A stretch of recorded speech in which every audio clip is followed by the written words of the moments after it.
He's an American entrepreneur, author, global speaker, and business coach. He has inspired millions of people online, sharing his story and advice with other people. He has a net worth of over $400 million. He is Ed Mylett, and these are his 10 rules for success. You got to work on your self-confidence, right? You got to become more confident. You know, when you're listening to this, it's something you don't have enough of. Self-confidence is the process, listen to me, of keeping the promises that you make to yourself. When you begin to make a promise, I'm going to get up at a certain time, or I'm going to clean my room, I'm going to get a certain grade, I'm going to study, I'm going to do something, deliver on the promise you make to yourself. Not what you promise your parents or you promise your friends, what you promise you. When you begin to stack what you promise yourself and you deliver on it, you begin to build a reputation with yourself that you can trust you, and that will serve you the rest of your life when you trust and you like you. That's self-confidence. Keep the promises you make to yourself. I let myself sort of feel the pain and the difficulty of being not where I want to be in whatever that area is, whether it's my spirituality, my relationships, my money. I let myself feel that pain because, as you know, there's two motivators, right? There's the gaining of pleasure, right? Wanting to go get something, chasing the dream. But then there's the avoidance of pain. And for a lot of champions, that's a pretty big driving force for them. And so at least for me, I leverage both of those things on me to get myself to take action. One of the questions I get asked the most often is about what skill do I think is the most important as an entrepreneur? That's a really difficult question. But if I could go back and you could only give me one skill to begin with and I had to build from all of it, I can tell you for sure what it would be for me. And that would be the ability to influence. So it's the ability to persuade people. Without that skill set, the vast majority of my wealth does not exist. If you can't persuade people, if you can't influence people to make decisions that are in their own best interest, but that also grow your business, your brand, your company, your net worth, you can't ever become successful. One thing that everybody I know that's a leader in everything they do can do is persuade people. Now, I watch people do that in all different types of ways. Some do it through intimidation, some do it through force, some do it through humor, some do it through persuasive strategies, transfer of energy, you name it. But all leaders can persuade. All successful people can get people to make decisions in their own best interest that also get them to participate with their company. It's the number one skill that I see most people not spending the most time on is their ability to communicate, their ability to persuade people. And because they're constantly trying to go to a different course, or they think that somehow if their product is good enough, or they get the right sales pitch, that somehow they're going to win.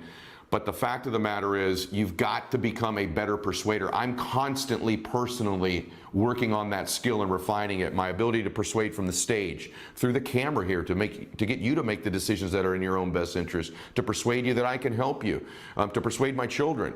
When I'm negotiating on buying a company or buying a car or buying a jet, it's my ability to persuade people to make the decision that's in their own best interest to participate with me. And so if I was a quarterback in football, it's my ability to persuade the team to work the hardest, to run the best routes, to get open, to give it all they've got. Head coaches in football, school teachers, their ability to persuade and influence, pastors, you name it, personal trainer, they've got to persuade people to do the exercise, or that they're the expert. So it's our ability constantly to influence and persuade people that I think is the number one skill in life. Is it 18? Is it 28? Is it 38? It's ridiculous because there isn't a number.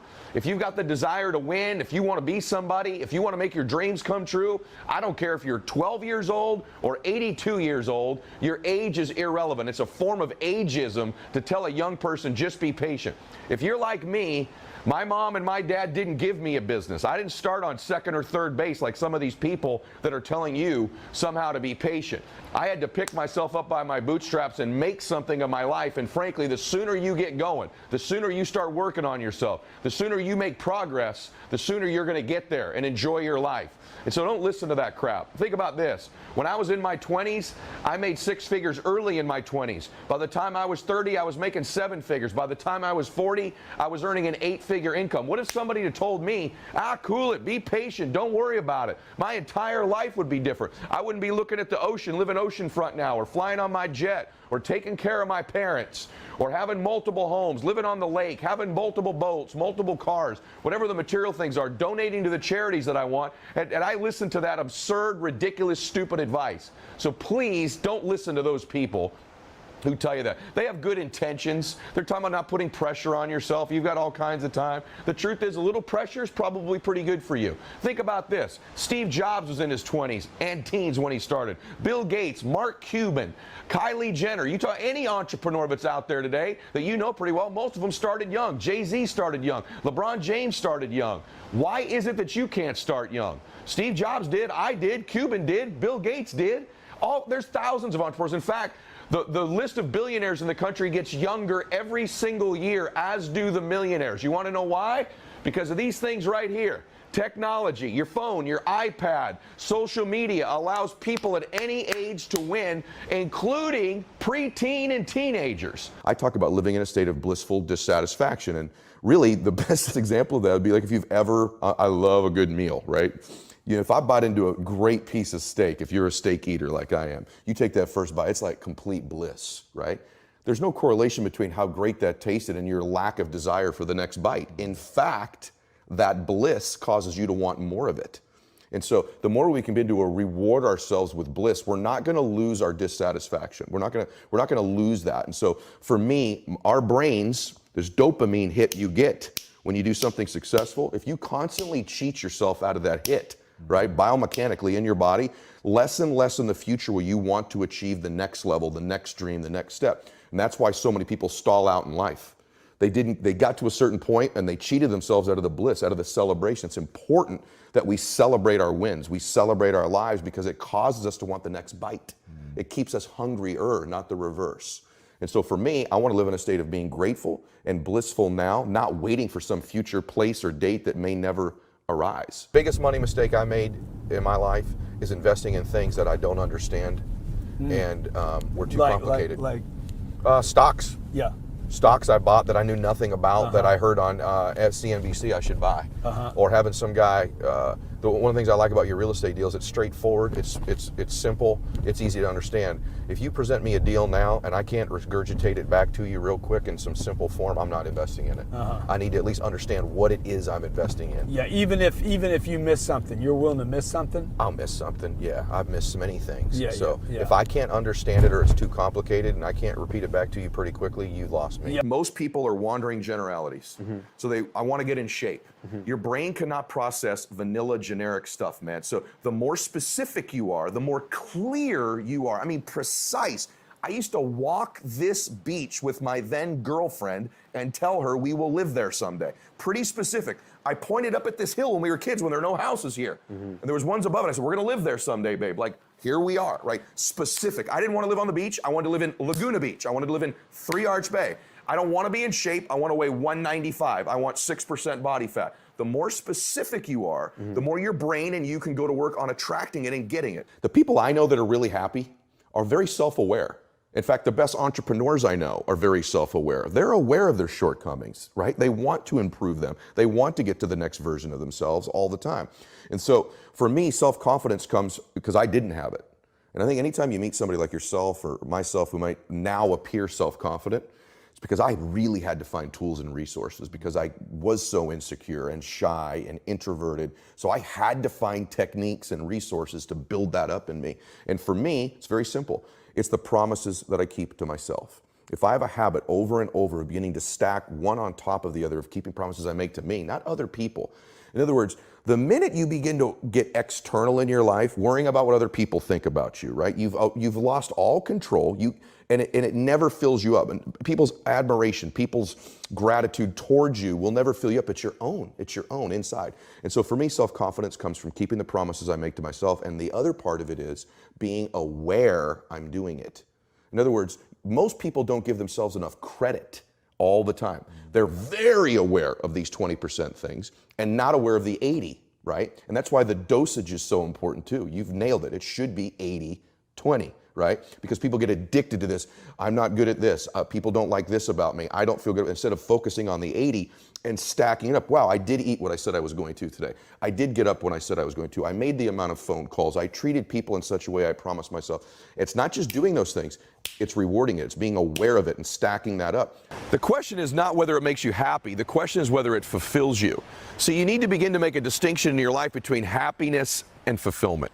Happiness is fleeting. It's short term.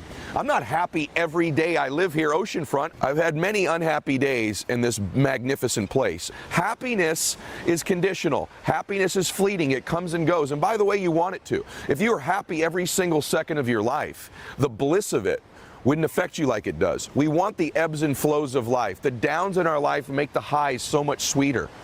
I can promise you that you don't want to be happy every single second. What you do want to seek, though, is fulfillment. Material things, living oceanfront, having jets, having Ferraris or Rolls Royces, they can make you happy short term, but they will not fulfill you. Most people's will to win is for sale. I say this all the time. The difference for me, the reason we're Laguna Beach oceanfront, or we'd be on my jet, or wherever we would be, right? You're commenting on my Ferrari in the front, all these material things. The reason those things exist isn't because I'm more talented. It isn't because of that.